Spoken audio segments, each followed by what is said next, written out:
anak-anak-Mu. Engkau tahu kerinduan hati kami masing-masing, Tuhan. Hamba-Mu tidak mempunyai apa-apa. Hamba-Mu hanya saluran daripada firman-Mu. Dan Engkau sendiri, Tuhan Roh Kudus, yang menguasai hamba-Mu. Kau menguasai tiap-tiap anak-anak-Mu. Kau menguasai tiap pikiran dan hati kami pada saat ini. Kami percaya kuasa Allah ada bersama dengan kami. Oh, haleluya Yesus. Kami ikat segala kuasa gelap, jangan turut ambil bagian dalam firman Tuhan. Dan hanya Tuhan Roh Kudus yang berkarya pada malam hari ini. Di dalam nama Tuhan Yesus, kami mengucap syukur semua perkara ini. Haleluya. Amin. Mari saudara-saudara, kita belajar akan firman Tuhan pada malam hari ini di dalam Efesus pasal yang kedua.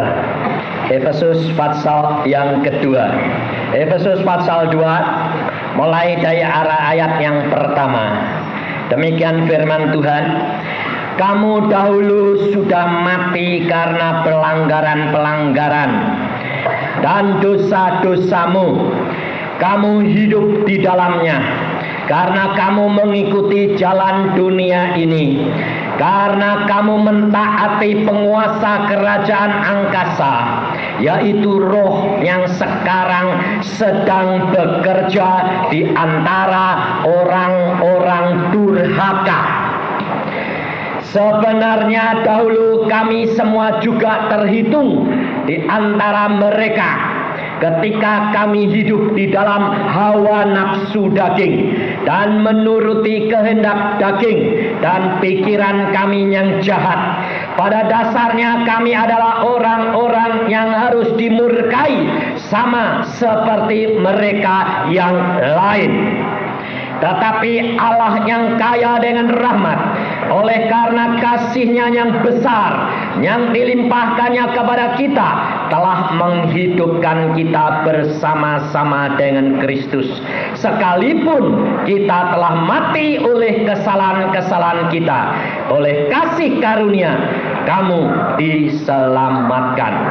Dan di dalam Kristus Yesus, Ia telah membangkitkan kita juga dan memberikan tempat bersama-sama dengan Dia di surga. Sampai di sini dulu. Kalau saudara-saudara perhatikan, firman Tuhan ini telah mengatakan kepada kita bahwa kita ini sebetulnya adalah manusia-manusia yang harusnya sudah mati. Tetapi di dalam Yesus ada satu ciptaan yang baru. Dan saudara dan saya dibangkitkan menjadi sama dengan Yesus. Lalu kalau saudara sudah dengar begitu, saudara, saya tanya sekarang, saudara ini dari dunia atau tidak? Hah? Saudara ini masih dari dunia enggak? Tidak, saudara tahu. Kerap kali cara berpikir kita masih dunia. Kita masih mengatakan, kalau kerap kali dikatakan, kenapa engkau masih jatuh dalam dosa? Kenapa kamu masih menipu? Kamu masih suka bohong? Saudara bilang apa? Ini kan manusia dosa.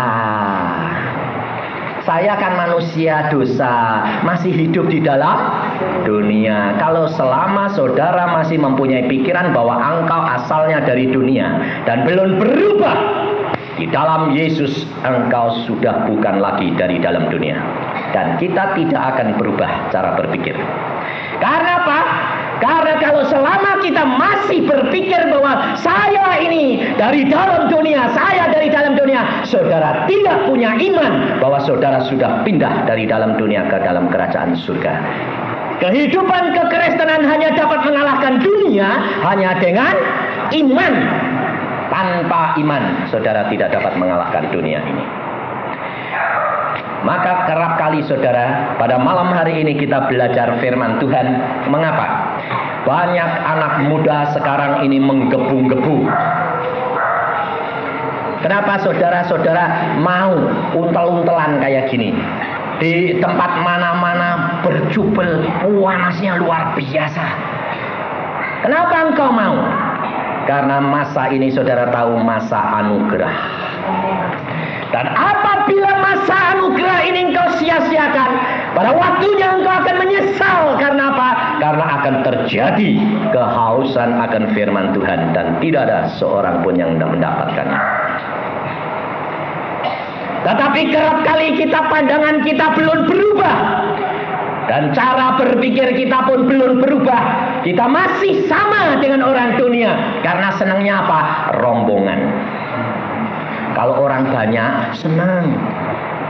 Contohnya, saudara-saudara, kalau ada persekutuan, dikunjungi cuma orang sedikit, saudara kecewa enggak? Jujur. Ya toh? Waduh, orangnya cuma sedikit. Kalau berjubel, wah berjubel. Terus terang saudara, persekutuan berjubel gini itu panas luar biasa. Lalu pikiran kita itu terbagi-bagi, betul enggak? Di dalam pujian-pujian orang seliwar-seliwar, dusak-dusuk. Waduh, saya sampai bilang, Tuhan, persekutuan dengan engkau nyembah sendirinya ini kurang enak. Persekutuan yang paling enak dengan Yesus seorang diri. Luar biasa. Contohnya, saudara dulu waktu pacaran seneng rombongan. Ayo piknik, orang banyak, sabes, gandeng-gandengan, seneng enggak? Orang pacaran selalu cari tempat sepi, ya toh? Loh, enggak ada yang pacaran itu minta tempat rame, enggak ada toh? Sepi. Kenapa? Mesra. Sebab gandeng-gandeng, ngelus-ngelus itu jangan orang lain lihat.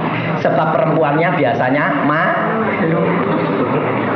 Tapi anehnya, kalau waktu masih pacaran saja, aduh, cari tempat sepi. Tapi kalau sudah kawin, cari tempat ramai. Kenapa? Tidak bisa mesra lagi sudah. Kenapa? Bosan. Loh, ini kenyataan, betul enggak? Karena mereka masih cara hidup duniawi, saudara tahu. Tetapi di dalam Yesus tidak begitu. Setelah pacaran, perkawinan, malah tambah manis harusnya. Tapi kenapa kekristenan kita, orang Kristen banyak yang cerai, banyak yang mulai pisah tempat tidur, kenapa saudara tahu? Belajar firman Tuhan. Mengapa banyak rumah tangga tercerai-berai? Mengapa orang tua tidak menjadi saksi buat anak-anaknya? Karena mereka tidak mendalami akan firman Tuhan.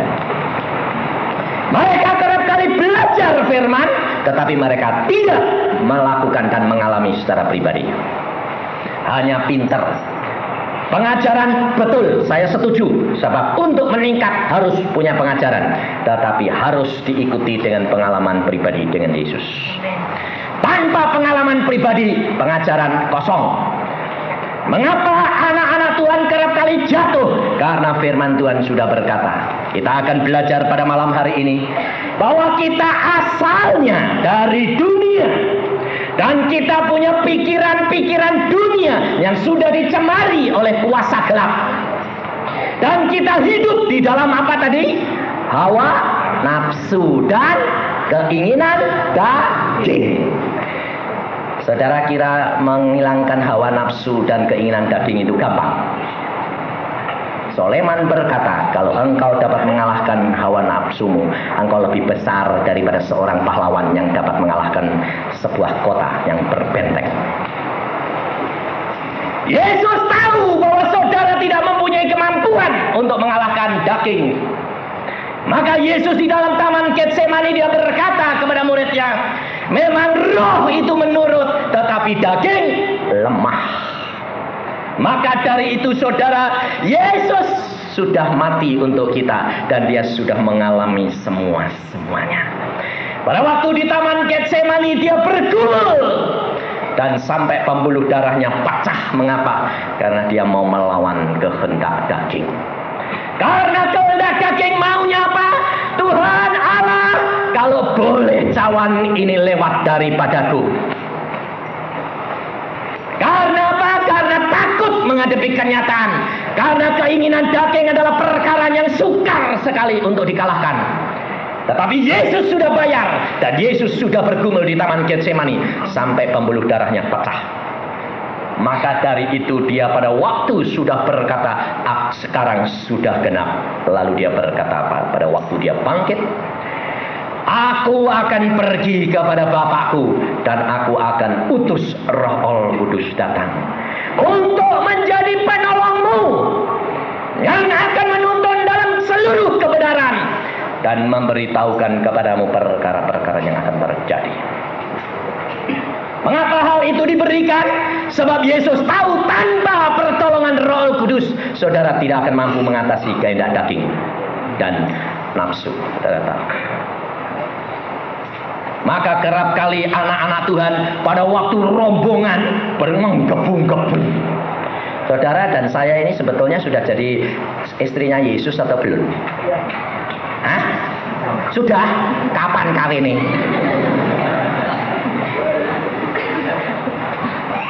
Di dalam Wahyu itu kapan? Nanti dalam dunia baru kawinnya. Ini sekarang ini sedang pacaran, tapi pacarannya senengnya rombongan. Loh betul tak? Contohnya kan saudara tadi bilang, saudara sendiri yang ngaku dah, kalau persekutuan itu sedikit, nggak resep, nggak asik. Kalau berjubel gini asik, sampai bau keringetnya konangan ngate. Saya sendiri, waduh, sampai kayak orang mandi.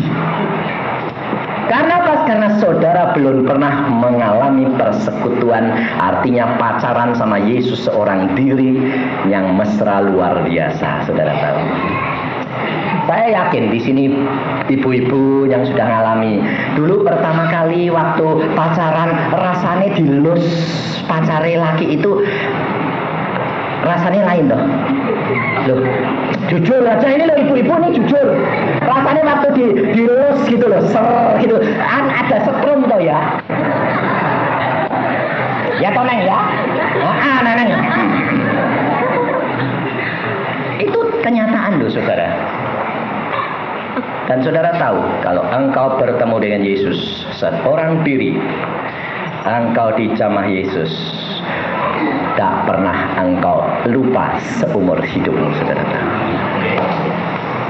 Mengapa saya berani menyerahkan segala perkara? Mengapa saya berani bayar apapun yang aku minta? Karena aku kenal kasih Dia. Dia luar biasa. Dan Dia datang, Dia mengatakan, aku menyayangi engkau Yusa. Tidak seorang pun yang menyayangi engkau seperti aku menyayangi engkau. Ibumu, istrimu, manusia tidak ada yang sayang seperti aku sayang engkau. Dan Dia datang, Dia menjamah, dan Dia merangkul saya. Setiap kali berbicara perkara ini, hatiku hancur. Karena apa? Saya teringat kasih-Nya, Dia luar biasa. Tapi saudara sendiri belum pernah mengalami. Dan saudara mengatakan engkau kekasih-Nya, engkau kenal Dia, padahal engkau tidak mengalaminya. Ini loh saudara. Dan saya mengatakan kepada Tuhan, Tuhan, aku rindu setiap anakmu yang mendengar. Dia harus mengalami. Karena apa? Karena cintamu demikian besar. Apabila tiap anakmu mengalami sekali saja, saya katakan, dia tidak akan dapat meninggalkan engkau. Karena sudah punya pengalaman pribadi dan jamahanmu. Dan hidup ini menjadi lain di dalam engkau. Tuhan mengatakan, apabila mereka setia, aku pun akan melakukannya. Dan ini dibuktikan, saudara. Pada waktu saya di Ungaran, saya bersaksi, saya membawa firman Tuhan. Di Ungaran itu, di desa, seorang mbok-mbok langsung bilang, enggih. Saya sampai kaget. Ada apa, Mbok? Nggih, Gusti niku sae. Kula nggih dikunjungi Gusti. Saudara tahu, Di tengah-tengah desa yang sunyi, dia dikunjungi Yesus. Yesus mengetok pintu rumahnya. Dan pada waktu dibuka, orang asing pakai pakaian putih ditanya dalam bahasa Jawa, "Siapa kamu?" "Aku Yesus." Langsung si mbok ini berkelut, dia bilang, "Gusti matur nuwun, Gusti terima kasih Tuhan." Saudara tahu, saudara tidak dikunjungi. Mengapa? Orang desa ini setiap mau pergi kebaktian 3-4 kilo dia jalan kaki dan tidak pernah terlambat. Dia setia, dia mengucap syukur, apapun boleh terjadi, dia tetap setia sampai akhir. Kesetiaan ini perlu, saudara. Karena Yesus sendiri sudah berkata, barang siapa tidak setia sampai ke akhir, dia tidak akan mendapatkan apa-apa. Kesetiaan yang terakhir adalah kesetiaan yang mementingkan. Agak dianu saudara, sebab mau ganggu rekaman. Ya. Maka dari itu saudara, engkau harus belajar firman Tuhan. Mengapa kehidupan orang Kristen kerap kali naik turun? Disebabkan karena mereka tidak menyadari bahwa di dalam kepikirannya dan dagingnya ini ada perkara-perkara yang harus dikalahkan hanya oleh Roh Al-Kudus. Tanpa Roh Al-Kudus, engkau tidak mampu mengalahkan akan segala kehendak daging. Dan engkau akan jatuh kembali. Saya ngalami, kenapa saya baru umur 45 dipanggil Tuhan. Saya kerap kali protes sama Tuhan. Kenapa? Sebab saya lihat penginjil-penginjil muda, dia lebih antusias, dia lebih powernya, kekuatannya lebih besar. Saya bilang, kenapa aku tidak mau panggil? Padahal dari umur 12 dia sudah berkata kepada saya, ikut aku jadi hambaku. Tapi dididik Tuhan, baru umur 45 Tuhan mengatakan, sekarang pergi barang kemana aku kehendaki. Tutup praktekmu. Saya berkata, Tuhan, kenapa baru sekarang?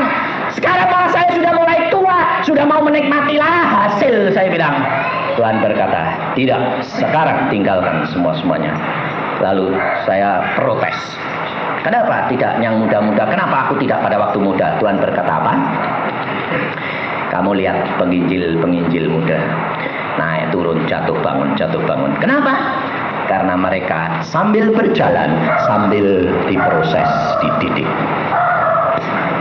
Tetapi engkau dari muda sudah minta bahwa aku tidak mau Tuhan, setelah engkau panggil menjadi hambamu, aku tidak mau untuk turun lagi. Tetapi naik terus sampai kepada saat terakhir aku harus pulang, selesai tugasku. Dan Tuhan mengatakan, justru itu aku didik engkau 33 tahun lamanya. Engkau tahu Musa, mengapa aku didik engkau demikian lama? Coba kamu belajar, orang lain itu tidak mengerti. Aku dididik bapakku 30 tahun lalu. Orang umur 12 aku sudah dapat mengalahkan ahli Taurat dan orang Farisi. Dan tidak ada yang lebih daripada pengetahuan yang Allah berikan kepadaku pada waktu aku umur 12. Tapi mengapa aku masih disuruh menunggu 18 tahun lagi? Saudara perhatikan coba. Karena Yesus mau memberikan contoh kepada kita bahwa kita harus taat dan setia waktu dan saatnya Allah kita. Tapi kerap kali saudara tidak sabar. Maunya cepat. Sakit sedikit bilang Tuhan sembuhkan. Kalau sembuh berbuat dosa. Kalau sudah berbuat dosa karena penyakit tambah parah, apa saudara kira kalau saudara sudah berbuat dosa lalu kena hukuman dan engkau disembuhkan Yesus, berbuat dosa lagi double 2 kali. Dan kalau engkau kedua kali engkau bertobat, sembuh, ketiga kali engkau tidak akan mendapatkan kebebasan secara jasmani. Kau akan menikmati hidup penuh dengan penderitaan. Sampai saya mengatakan, Tuhan ini bagaimana? Alami, bisa. Saya ngalami semua. Makanya saya mengatakan, jangan main-main dengan kuasa Allah. Kalau kita sudah sekali masuk menjadi anak Tuhan, engkau harus naik terus menuju kepada kesempurnaan. Jangan main-main, karena engkau akan mengalami kerugian. Tetapi kalau engkau berani bayar harganya, tidak usah khawatir, segala perkara dicukupkan, segala perkara akan dilimpahkan kepada kita. Allah kita itu Allah yang luar biasa, saudara. Kita harus perlu mengenal watak dan perangai Dia. Allah itu kalau engkau malah ngotot, malah tidak dikasih. Engkau malah tidak mau, sudah rela, diberi malah disodor-sodori. Itu Allah. Tapi saudara pikir gini, aku sudah sembahyang, sudah rela kok. Apa Allah itu bisa kamu tipu? Rela mukanya, rela dagingnya, tapi hatinya belum. Allah tidak akan mau, saudara tahu. Ini pengalaman saudara Yoni. Waktu dia kepalanya pecah, cairan otaknya keluar meler terus. Ya sudah bertobat, disembuhkan, sembuh, mulai nyeleweng lagi, ninggalin Tuhan, tapi mulai bocor lagi. Lalu dia bilang, Tuhan ampun. Tuhan ngampuni, kok enak, diem. Setelah dia minta ampun, Tuhan masih bilang apa? Belum, kapok gue ya bilang. Kita bilang sudah, Tuhan bilang belum, karena hati yang sedalam-dalamnya Allah tidak dapat kamu tipu, saudara. Maka kenapa permintaan kita, masalah kita tidak selesai-selesai, saudara? Karena engkau percayamu itu tidak sampai ke hati. Percaya, tapi hatinya masih menceng-menceng. Kehidupan kekristenan harus rela segala-galanya. Kalau sudah ya, di atasnya ya, jangan ada lagi. Dan caranya bagaimana? Selalu saya di dalam firman Tuhan ini, selalu Tuhan mengajarkan kepada saya praktek. Jangan teori-teorinan. Teori tok itu tidak bisa menjamin. Praktek. Caranya bagaimana? Di dalam saudara seorang diri, saudara punya masalah. Masalah itu harus dibawa di hadapan Tuhan. Kemudian masalahmu harus berani menyerahkan. Ini loh Tuhan, ini masalahku. Lalu hati dan pikiran disatukan. Kalau seandainya masalahmu ini tidak diselesaikan oleh Tuhan, bagaimana? Nah, ada dua jalan. Yonggi Cho berkata, kita harus imani, dan setelah mengimani sesuatu mintanya terperinci. Saya ditanya, Om, bagaimana Om? Dokter Yonggi Cho ini berkata begitu. Saya bilang, betul. Tapi perhatikan apa yang dikatakan oleh Yonggi Cho. Kalau engkau sudah mengimani, sebelum engkau dapat terima, hati-hati. Tapi kalau engkau sudah dapat terima, baru mintanya itu diperinci. Kalau tidak, nanti seperti pembantunya dua wanita itu, tolong nama Tuhan Yesus, aku nyebrang sungai yang banjir ini. Nyebrangi, kenter hilang. Lalu Yonggi Cho ditanya, loh pembantumu kok hilang? Katanya ngimani. Loh belum dapat terima kok sudah nyebrang. Nah salah. Tapi dia mendapat terima dulu, baru minta yang terperinci. Nah, lalu ada gadis tanya saya gini, laki-laki tanya sini, Om, saya mau minta pertimbangan. Apa? Saya sudah dapat terima Om, bahwa saya akan dapat jodoh. Ya, oke, saya bilang terus saya baca buku itu, wah ya saya perinci jodoh saya. Minta yang tingginya segini, rambutnya begini, modelnya yang gini-gini, lalu berat badannya berapa, modelnya yang polos, yang pepes, yang bitar atau yang bunder, saya bilang. Lalu sudah begitu, lalu bagaimana Om? Kok saya tidak nemui orang kayak gitu ya?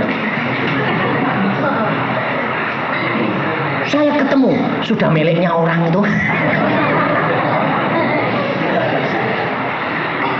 Lalu saya tanya, kalau kamu ketemu, kamu sudah memperinci semuanya itu, Kalau nanti ternyata tidak cocok, bagaimana? Wah, ya tidak bisa toh Om. Wong Tuhan sudah ngasih rema. Tuhan ngasih remanya bagaimana? Kamu bulan ini atau tahun ini aku kasih jodoh. Tapi yang bagaimana? Nah, kamu minta toh. Nah, kamu minta Tuhan, aku minta jodoh untuk tahun ini. Ya, Tuhan bilang amin, dapat tahun ini. Tapi kan Tuhan tidak mengatakan, belum mengatakan itu jodohmu. Tidak toh? Tidak, katanya Coyogi merinci. Ya, aku merinci. Saya bilang, baik. Kamu mau niru Coyogi boleh. Tapi kamu harus punya iman seperti Coyogi. Kalau imanmu nggak sampai, kamu bayar hati-hati. Kenapa? Karena dia minta model begini, dapat. Tapi waktu sudah kawin jebret, yang satu hot, yang satu frigid. Nah, kamu bingung gue. Lah yang tahu siapa? Bawaan kita. Gak ada yang tahu kok. Modelnya sih hot, nyatanya es. Tahu tau es? Dingin, frigid. Nah, lakinya kelihatannya es, tapi hot. Wah, malah repot ini. Nah, lalu kalau sudah gitu nggak cocok, lapor Tuhan. Tuhan, gua ngasih kok nggak cocok. Tuhan tanya apa? Siapa yang milih? Aku. Lah kok ribut? Saudara tahu, kalau engkau pilih-pilih barang di toko, bapakmu berkata, nak, kamu ini uang, beli. Dia milih di toko, menurut selera dia. Sudah ada harganya belum? Kamu harus bayar menurut harga yang dipasang, betul tidak? Yeah. Tapi kalau bapaknya berkata, nak, kamu boleh beli segala perkara. Lalu anak ini berkata, aku pergi dengan papa ke toko, papa yang pilihkan saya. Dia perlu bayar enggak? Ya. Nah, enggak.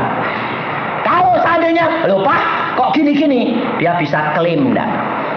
Pak, papa beliin loh, kok gini Pak? Dia akan memberitahukan, ini manfaatnya begini nak, ini manfaatnya begini. Tapi kalau kamu beli sendiri, bapaknya bilang, Pak ini kok gini? Yang beli siapa? Yang milih siapa? Kamu sendiri. Lah kamu sendiri milih sendiri kok sekarang ribut papa bawa salah ke? Betul enggak? Saudara kerap kali punya masalah, saudara bilang apa? Tuhan gini, ngatur lah. Kalau sudah kamu gembor-gembor sendiri.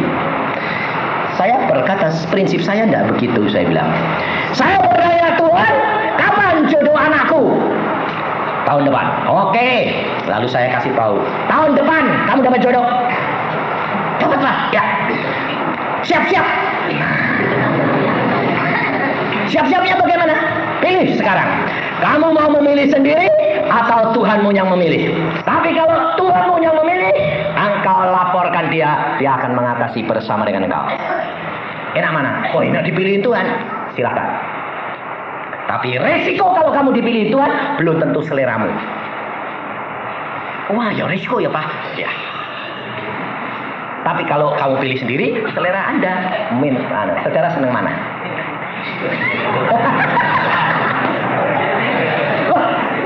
Sekarang jadi bingung dah. Senang apa? Senang mana coba? Pilih ke Tuhan. Belum tentu seleramu loh. Ayo, rela dah bayar harganya. Sebab ini pengalaman saya bilang, saya dulu waktu muda kepengennya yang gitar, dapatnya yang kerempeng. Saya kepengennya yang gitar, zaman saya itu favorit orang muda, Monroe itu, wah, pelentu gini loh. Tapi Tuhan, saya berdoa, Tuhan berikan aku seorang jodoh yang modelnya gini. Lalu malamnya Tuhan bilang, itu jodohmu. Lu kok kerempeng polos loh. Sampai saya berkata, loh Tuhan, aku kan seleraku itu yang gini. Tuhan itu jodohmu. Kamu katanya minta aku yang netapkan. Loh aku mintanya yang gini. Loh kamu nurut aku atau aku nurut kamu? Lalu saya bilang, aku nurut engkau. Lah ya kalau nurut aku ya ini. tingginya 156, berat badannya cuma 37. Saudara bisa bayangin, di sini ada nggak perempuan yang tingginya 156, berat badannya cuma 37. Saudara bisa bayangin seperti apa? Itu istri saya dulu. Kerempeng kecil. Sudah gitu jalannya antik lagi. Kalau nggak percaya tanya itu si istrinya Samudi itu. Dia sudah ketemu sama istri saya 20 tahun. Pada waktu turun dari airport bersama dengan saya, dia ngomong sama Samudi, itu pasti psikiat. Kenapa? Aku udah lupa jalan jentit-jentite. Memang antik. Istri saya itu kalau jalan antik juga. Dan saya paling ingat jalan dia. Dan Tuhan mengatakan itu jodohmu. Saya mulai bergumul, Tuhan, lah mentanya gini kok dapat gitu. Lah kamu mau nurut aku apa enggak? Mau. Ya sudah, saya terima, saudara tahu. Kalau engkau terima, luar biasa Tuhan itu. Apakah hati kesenangan kita enggak kesampaian? Pasti. Karena setelah kurus, menikah, jadi mulai gendut, mulai gitar.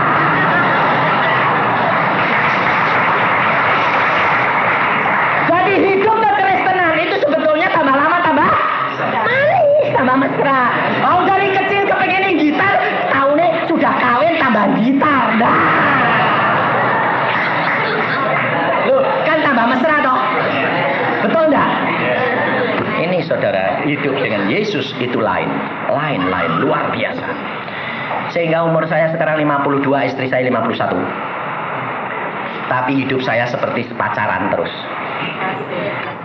Kemarin dulu tuh introkal sama saya, dia bilang gini, aku kok ngimpi, kamu kok diem saja, kenapa sih? Lo ngimpi ketemu saya diem saja kok sudah introkal. Saya bilang, oh kangen gue. Aku bilang itu dulu kekakahan. Dia bilang, oh memang kangen dong, gue gak pulang-pulang. Dia bilang itu. Nah, belum selesai, tugas buat Tuhan belum selesai. Ya, aku berdoa untuk engkau. Berdoa, percayakan bahwa Allahmu adalah Allah yang luar biasa. Hidup kekristenan itu adalah hidup yang penuh dengan kemanisan dan kemesraan, saudara tahu. Tetapi mengapa orang Kristen tidak mampu untuk mengatasi kenaikan terus-menerus?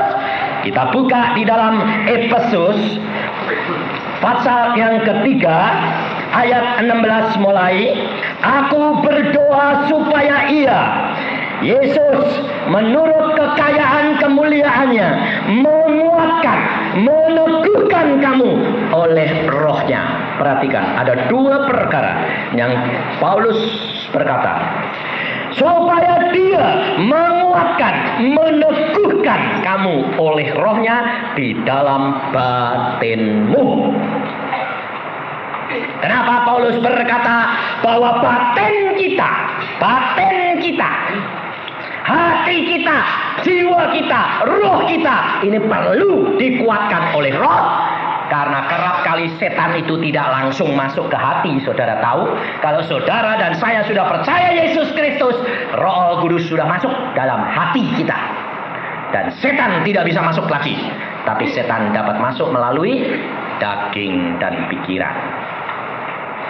Maka roh ini perlu. Dan roh ini harus dikembangkan terus, dilatih terus. Dia menjadi besar-besar, menguasai akal, pikiran, dan menguasai daging. Karena firman Tuhan Yakobus berkata, iman tanpa perbuatan mati. Ada dua perkara yang Paulus doakan, yaitu perkara roh ini supaya menguatkan batin kita, meneguhkan, mengokohkan.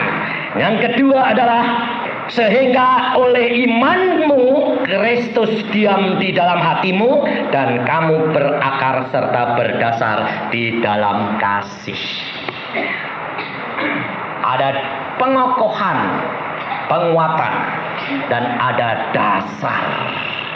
Ada dasarnya ini harus kasih, saudara tahu. Tanpa ini engkau akan kehilangan segala-galanya, saudara tahu.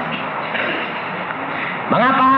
Karena mata jasmani kita, telinga jasmani kita tidak dapat menolak akan suara-suara dari luar. Saudara jangan kira kalau orang seperti saya ini lalu tidak diganggu, setiap kali sembahyang diganggu. Kalau sedang seorang diri gitu, lalu ada gambaran seperti bioskop yang lama, perbuatan-perbuatan percabulan apa yang dilihat itu mampir lagi. Jangan sekali-kali dikenang lagi. Jangan sekali-kali dikenang lagi. Langsung dalam nama Yesus usir. Dia lepas. Kalau saudara sudah mulai kenang, saudara ngusirnya keluar dari pikiranmu butuh waktu 2-3 hari. Kalau itu kamu sudah bayangkan, roh percabulan masuk ke dalam pikiran dan hatimu, kau ngusirnya berbulan-bulan. Jangan main-main. Lebih-lebih istri, suami, kalau sedang ribut sama istrinya atau suaminya, lalu ingat pacarnya yang dulu, mesra sama pacarnya dulu, hati-hati, itu perzinahan itu saudara. Jangan main-main ya. Tidak boleh. Tidak boleh ingat-ingat lagi. Kalau ingat langsung tangking keluar. Karena kalau tidak, engkau jatuh dalam perzinahan dan kehidupan rumah tanggamu terancam. Sebab di dalam Yesus adalah suatu ciptaan yang baru, yang lama sudah dihapus. Jangan sekali-kali mulai kecewa lalu bayangin, lalu ingat-ingat perkara-perkara yang lama. Tidak boleh. Harus dibaharui. Karena dasarnya apa? Kasih. Kasih itu apa? Coba kita lihat di dalam 1 Korintus 13. Kasih ayat 4. Kasih itu sabar. Nah, ayo, siapa di sini yang orang dulunya sabar, lama-lama umurnya tua, tambah lama tambah sabar atau tambah enggak? Dulu waktu pacaran sabarnya luar biasa. Setelah kawin enggak sabaran. Sebab apa? Waktu pacaran sabar, sebab belum dapat. Contohnya saja, bapak-bapak ini kalau dulu waktu pacaran, pacarnya dandane belum selesai, nunggu di luar, mau enggak? Mau toh? Sekarang kalau mau pergi pesta, istrinya belum selesai, ditunggu enggak?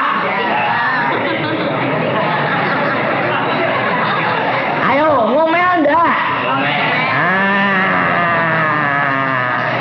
Itu apa? Apa enggak cintanya cinta gombal itu namanya? Itu kebalikan sama saya, saudara. Saya dulu waktu pacaran enggak pernah nunggu. Kalau saya pacaran sama pacar saya, yang istri saya sekarang ini, saya berkata jam 5 kita berangkat. Jam 5 kurang aku tidak mau masuk. Jam 5 lebih pun tidak. Jam saya selalu cocok dengan radio. Kurang semenit saya tetap sengaja jalan-jalan. Persis tek jam 5 saya ketok. Teng. Tek. Yang keluar emak ini.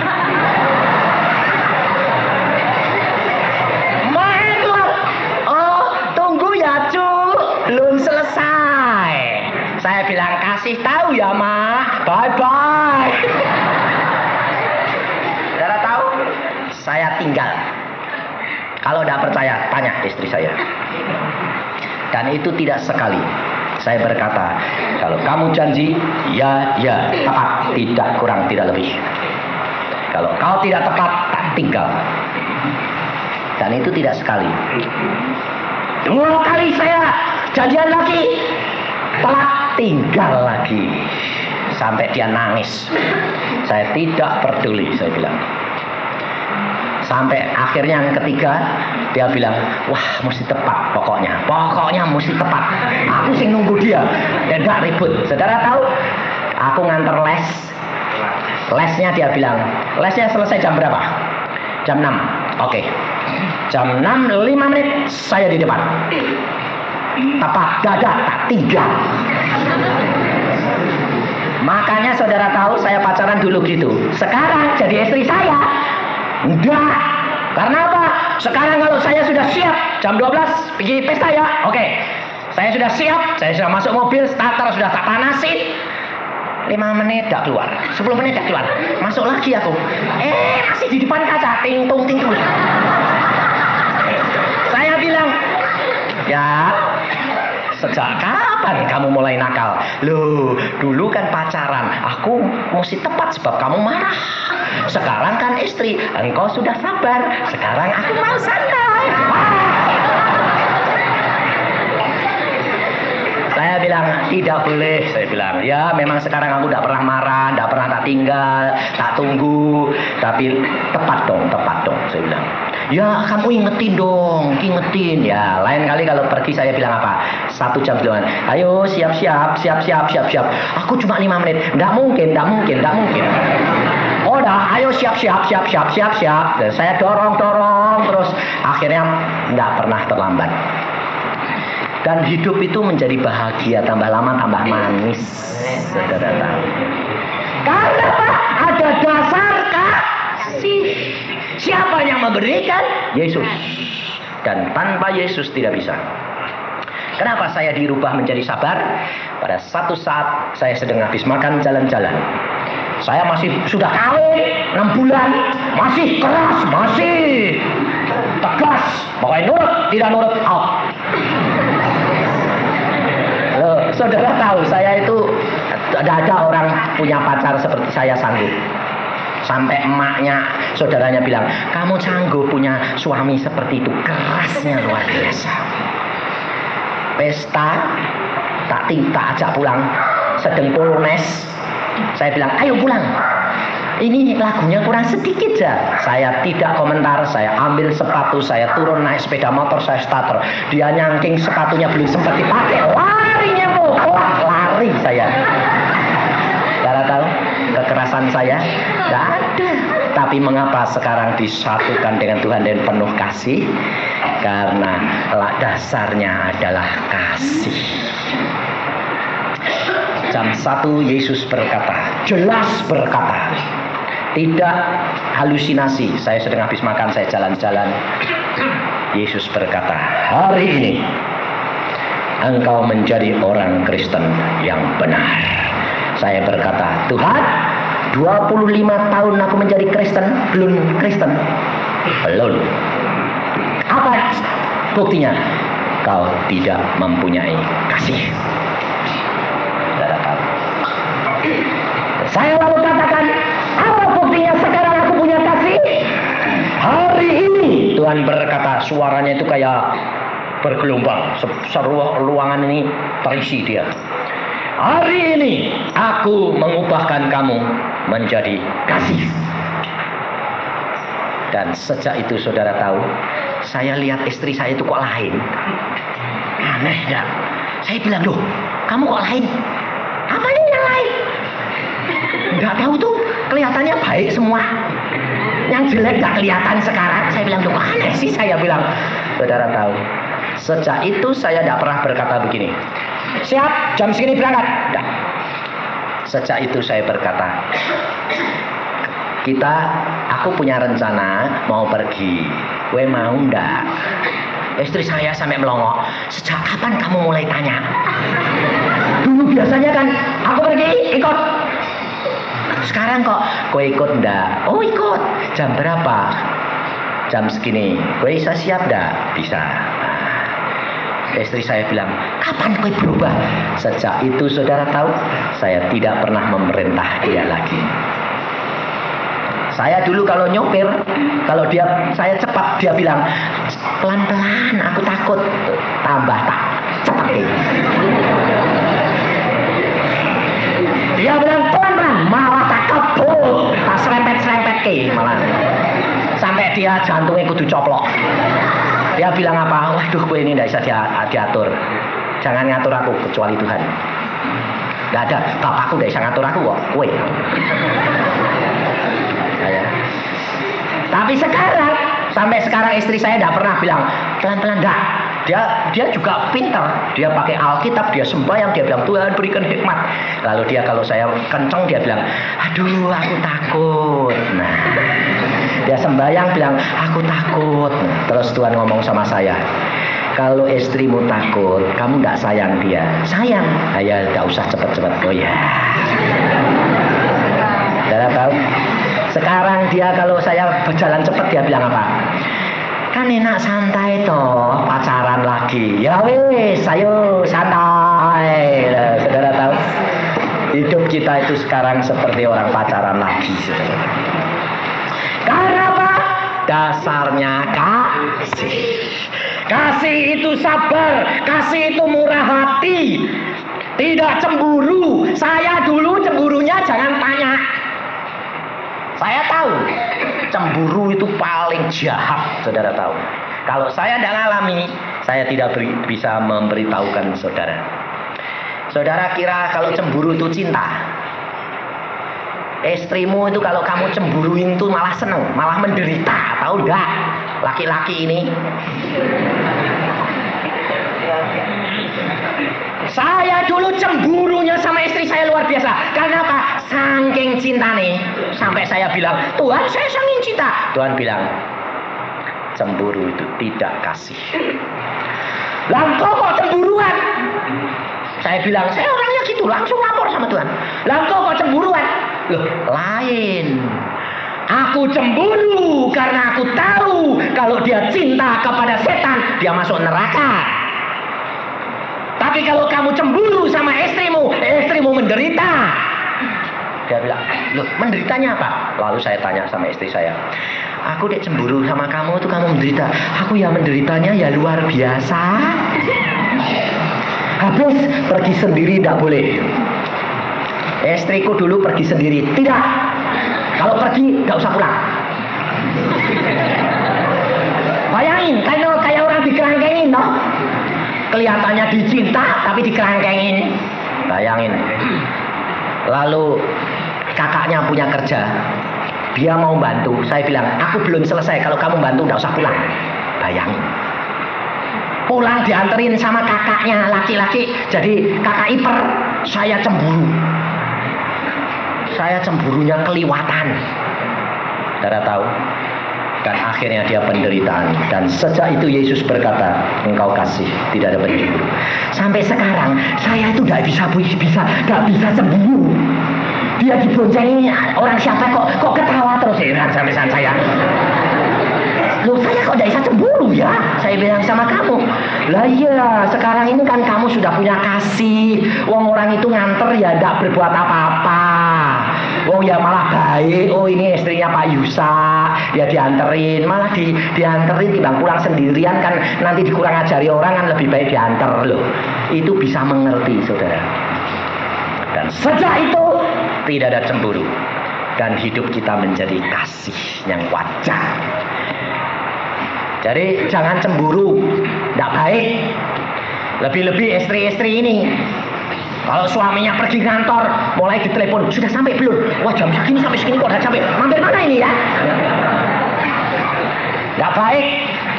Cemburu itu bukan kasih. Tapi kalau saudara mau lepas, serahkan Tuhan. Tuhan, awali suamiku, awali istriku, kirim malaikatmu menjaga dia. Kalau dia main gila, selentikan Tuhan. Jadi biar diselentik Tuhan. Kalau diselentik Tuhan itu baik daripada diselentik setan. Kalau sudah kecantol susah. Jerat setan itu jahat. Kasih itu tidak cemburu. Dia tidak memegahkan diri, tidak sombong, tidak melakukan yang tidak sopan, dan tidak mencari keuntungan diri sendiri. Ia tidak pemarah, tidak menyimpan kesalahan orang lain. Ia tidak bersukacita karena ketidakadilan, tetapi karena kebenaran. Ia menutupi segala sesuatu, percaya segala sesuatu, mengharapkan segala sesuatu, dan sabar menanggung segala sesuatu. Saudara tahu? Hidup kekristenan itu kalau sudah tidak landasi dengan kasih, tambah lama tambah manis. Karena tidak marah, tidak sombong, tidak mementingkan diri sendiri, menutupi dosa. Karena apa? Menutupi kesalahan. Karena apa? Karena yang kelihatan menjadi yang baik-baik melulu. Itu kasih. Maka dari itu saudara, hidup kekristenan untuk supaya menanjak terus harus mengembangkan roh supaya kokoh dan kuat, dan jangan mengembangkan nafsu daging, kehendak tubuh.